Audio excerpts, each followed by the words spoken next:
હૃદયના 5 દ્વાર અને પંચપ્રાણ વિજ્ઞાન. છાંદોગ્ય ઉપનિષદ ખંડ 13 પરમ જ્યોતિના આવાસનું રહસ્યમય એન્જિનિયરિંગ. 1. પ્રસ્તાવના. હૃદય બ્રહ્મનું પ્રવેશદ્વાર. ગાયત્રી વિદ્યામાં આપણે શીખ્યા કે જેટલું મોટું આ બહારનું આકાશ છે તેટલું જ મોટું આ હૃદયની અંદરનું આકાશ છે. પરંતુ પ્રશ્ન એ થાય છે કે આ હૃદયના આકાશમાં પ્રવેશ કેવી રીતે કરવો? તેની વ્યવસ્થા શું છે?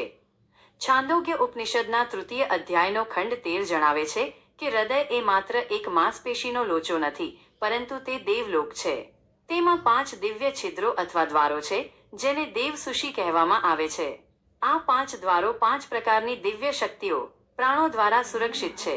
આ ખંડ સાધકને શરીર વિજ્ઞાન, ફિઝિયોલોજીથી પર જઈને આધ્યાત્મિક વિજ્ઞાન, મેટાફિઝિક્સ તરફ લઈ જાય છે. 2. 5 દેવસુષિઓ. હૃદયના 5 દ્વારપાળ. ઋષિ હૃદયના 5 દ્વારોનું વર્ણન કરતા જણાવે છે કે દરેક દ્વાર એક વિશિષ્ટ દિશા, દેવતા અને શક્તિ સાથે જોડાયેલું છે. ક. પૂર્વ દ્વાર. પ્રાણ અને સૂર્ય.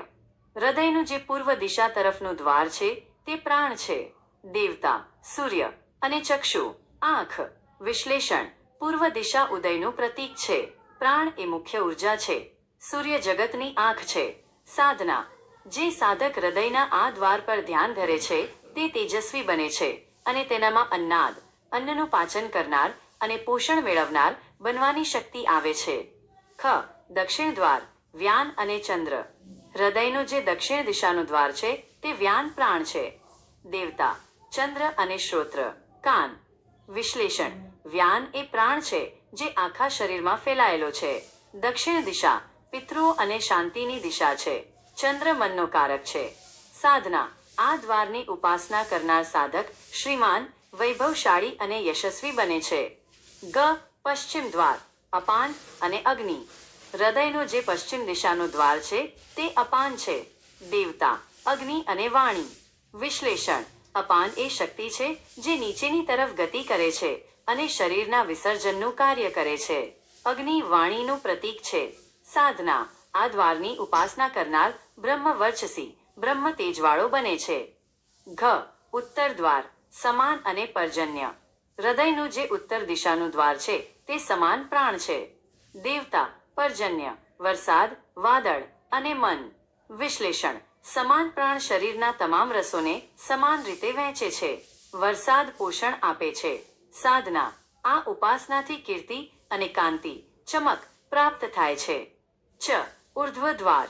ઉદાન અને વાયુ. હૃદયનું જે ઉપરની તરફનું દ્વાર છે તે ઉદાન છે. દેવતા, વાયુ અને આકાશ. વિશ્લેષણ. ઉદાન પ્રાણ આત્માને શરીરની બહાર લઈ જવામાં કે ઉર્ધ્વગતિ કરાવવામાં મદદ કરે છે. સાધના. આ દ્વાર દ્વારા સાધક ઓજસ્વી અને મહાન બને છે. 3.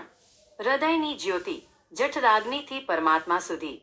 5 દ્વારોનું વિજ્ઞાન સમજાવ્યા પછી ઋષિ સાધકને હૃદયની મધ્યમાં રહેલી પરમ જ્યોતિ, સુપ્રીમ લાઇટ તરફ લઈ જાય છે.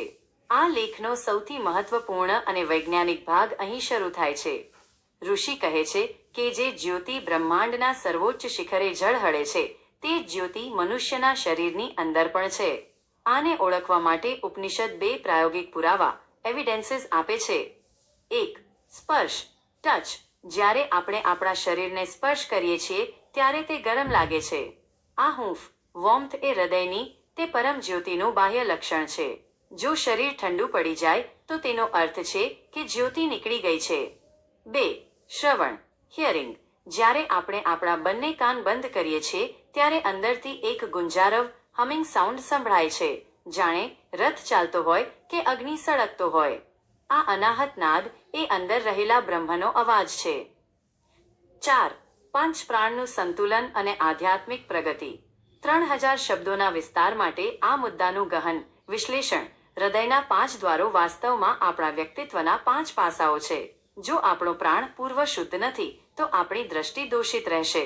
જો આપણો વ્યાન દક્ષિણ અસંતુલિત છે તો સાંભળવાની શક્તિ અને ધીરજ ખૂટશે. જો અપાન પશ્ચિમ બગડશે તો વાણીમાં કટુતા આવશે.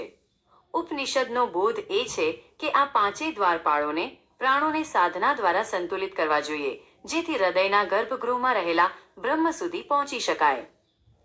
5. ઉપસંહાર. દ્રષ્ટ અને શ્રુત બ્રહ્મ. ખંડ 13ના અંતે ઋષિ કહે છે કે જે વ્યક્તિ આ શરીરની અંદર રહેલી જ્યોતિને સ્પર્શ, ઉષ્મા અને શ્રવણ નાદ દ્વારા જાણી લે છે તે ચક્ષુષ્ય, તેજસ્વી દ્રષ્ટિવાળો અને શ્રુત જ્ઞાની બને છે. આ વિદ્યા આપણને શીખવે છે કે પરમાત્મા ક્યાંક દૂર આકાશમાં નથી, પણ તે આપણા ધબકતા હૃદયમાં ઉષ્મા અને નાદ રૂપે હાજર છે. હૃદયના 5 દ્વારોને ઓળખવા એટલે પોતાની અંદરની દિવ્યતાને જાગૃત કરવી.